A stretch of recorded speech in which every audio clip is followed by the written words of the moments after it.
당신의 삶의 잔잔한 물가와 같은 평온함이, 당신의 삶에 쉴 만한 푸른 초장과 같은 쉼이 오늘 하루도 가득 넘치시길 소망합니다. 영상 시청 후 마음에 울림이 있으시다면 구독과 좋아요 부탁드립니다. 우리는 살아가면서 많은 고민을 합니다. 일에 관한 고민일 수도 있고, 돈에 관한 고민, 인간관계에 대한 고민 등등. 정말로 많은 고민을 안고 또 걱정하며 살아갑니다. 그 중에서도 인간관계에 있어서 고민을 많이 하고, 걱정하고 또 잘 안 될 경우 심한 스트레스로 극단적인 선택까지 하기도 하는데, 대부분은 다른 사람들로 하여금 나를 따르게 만들고 나의 생각과 행동에 동감하고 공감해 주길 원하며 나를 존중하고 존경해 주기를 바라는 마음도 클 것입니다. 이것에 대한 고민이 계속되면 욕심이 생기게 되고, 그로 인해 안 좋은 방법으로 사람들이 나를 따르게 하고 내 말을 듣게 하고 싶어질 것입니다. 예를 들어 돈을 통해 사람을 매수한다든지, 혹은 가스라이팅을 통해 다른 사람의 영혼을 묶어버린다든지 등등의 방법을 이용하기도 합니다. 오늘은 이러한 악한 방식이 아닌 내 스스로의 변화와 성찰을 통해 타인으로 하여금 나를 진정으로 따르고 의지하게 만드는 방법을 괴테의 명언을 인용하여 나누어 보려고 합니다. 괴테는 파우스트라는 작품으로 잘 알려진 천재 작가입니다. 이러한 괴테는 생전에 자신이 겪은 경험과 지식을 통해 명언을 많이 남기기도 하였습니다. 그의 삶이 담긴 인생 조언 지금 시작합니다. 가장 악질은 어리석은 인간이다. 사람들 가운데 가장 악질인 자는 어리석은 인간이다. 그들은 금품을 빼앗지 않는다. 그들은 다시는 되찾을 수 없는 귀중하고 평안한 시간을 앗아간다. 우리는 가끔 생각한다. 이 세상에서 어리석은 이가 사라졌으면 좋겠다고. 하지만 이와 같은 일이 불가능하다는 것을 우리는 알고 있다. 삶의 의미 또한 각각의 특성을 지닌 사람들과 함께 어울려 사는 것에 있는 것이다. 현명하지 못한 사람도 어리석지 않은 듯 행동할 수 있다. 성실하지 않은 자도 부지런한 것처럼 보일 수 있다. 그러나 그것은 연기에 지나지 않는다. 만약 그 같은 연기를 지속할 경우 오히려 자신의 안위가 위태로워질 수 있음을 기억해야 한다. 오해를 두려워해서는 안 된다. 오해는 대부분 아주 사소하기에 대화를 통해 충분히 해결할 수 있음을 기억하라. 자신이 하는 말을 타인이 온전히 이해하는 것은 지극히 어려운 일이다. 대개의 경우 자신의 바람이나 상대에 대한 감정을 이입해 잘못 해석하여 듣기 때문이다. 그렇지만 오해받는 것을 일일이 신경 쓰면 대화의 즐거움은 사라지게 되고 만다. 그리고 결국 외로워질 뿐이다. 비록 오해가 있더라도 대화가 이루어지는 관계가 있다면 그 관계는 아직 희망이 있는 관계이다. 그렇기에 오해가 있거나 갈등이 있다면 마음속으로 꽁해서 담아두지 말고 대화를 통해 풀어나가야 하는 것이다. 반론을 각오하라. 의견을 말할 때는 언제든 경쟁자들이 반박을 할 것이라는 각오를 해야 한다. 아무리 훌륭한 의견일지라도 상대로 하여금 정말 좋은 의견이다라고 칭찬을 받는 것을 기대하는 것은 큰 착각이다. 좋은 의견을 알아보는 사람은 그리 많지 않다. 또한 좋은 의견을 말한 사람을 진심으로 칭찬하는 성숙한 마음을 지닌 사람은 좀처럼 찾기 힘들다. 그렇기에 좋은 의견이 있을 때 직설적으로 말하지 말고 돌려 말하여 상대방이 스스로 깨달을 수 있도록 해야 한다. 무슨 일을 하든 누군가에게는 폐를 끼치기 마련이다. 이를 알고 자신의 욕망을 인내하는 것은 타인에 대한 배려를 할 줄 아는 사람이다. 그리고 배려할 수 있는 사람은 미움받지 않는다. 결국 절제를 익힌 자가 행복을 얻게 된다. 벽의 못을 박기 위해 망치질을 한다.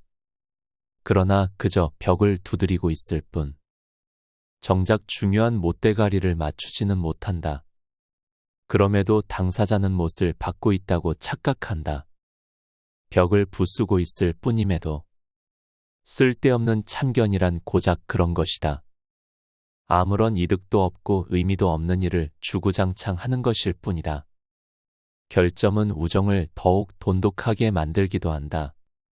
사소한 결점은 누구에게나 있다. 인간관계에 있어 그것이 꼭 나쁜 것만은 아니다. 서로의 단점을 용인함으로써 친구와의 우정이 보다 깊어지기도 하기 때문이다. 언젠가 옛 친구와 재회하였을 때 그가 과거에 갖고 있던 결점을 극복했다는 사실을 알게 되면 친구와 멀어졌다는 생각에 알 수 없는 쓸쓸함을 느끼기도 한다. 그렇기에 친구에게 나의 자랑을 많이 하지 말고 혹여나 친구의 성과를 듣는다면 쓸쓸한 감정이 들더라도 축하해 주어야 한다. 타인에 대한 험담은 불행을 부른다. 마음의 어둠이 깃들고 황폐해지면 타인의 불행을 보고 즐거워하는 일 외에는 흥미를 갖지 못한다. 타인의 행복은커녕 자신의 행복조차 원하지 않게 된다. 그렇기 때문에 이미 자신의 행복을 포기한 자만이 아무렇지 않게 타인의 험담을 늘어놓을 수 있는 것이다. 결국 타인을 험담하는 사람은 나의 행복을 바래서도 원해서도 안 된다는 것을 명심하라. 누군가에게 빚을 지는 순간 그 사람과 자신의 관계는 주종관계가 된다. 상대가 아무리 어리더라도 혹은 후배일지라도 심지어 자신이 부리고 있는 사람일지라도 그는 나보다 윗사람이 되어버린다. 순식간에 상하가 바뀌는 것이다. 그것이 싫다면 자신의 힘으로 빚을 갚는 수밖에 없다. 빚을 지면 그 사람의 하수인으로 전락한다. 그렇기에 지인에게는 빚을 지지 말고 돈을 빌렸다면 빠르고 정확하게 갚아나가야 한다. 인내를 키우는 방법에는 다음 3가지가 있다. 하나는 원대한 계획을 세우는 것이다. 사람은 성급하기 때문에 노력을 해도 좀처럼 성과가 보이지 않으면 조바심과 두려움이 생기기 마련이다. 그렇기에 원대한 목표와 계획을 세우고 그것을 위해 끊임없이 인내하며 노력하라. 이러한 일들이 하나 둘 계속 반복이 되면 결국 인내심을 향상시킬 수 있을 것이다. 또 하나의 방법은 산을 오르는 것이다. 이 세상에 존재하는 모든 것은 위에서 아래로 향한다. 산을 오르는 일은 그 절대 법칙에 맞서는 행위로 고통을 수반한다. 그렇기에 산 정상에 오르면 알 수 없는 뿌듯함과 기쁨이 몰려오는 것이다. 인내심을 키우고 마음을 정리하고 싶다면 산을 올라라. 그리고 마지막 하나는 생선 가시를 다 발라서 먹는 것이다.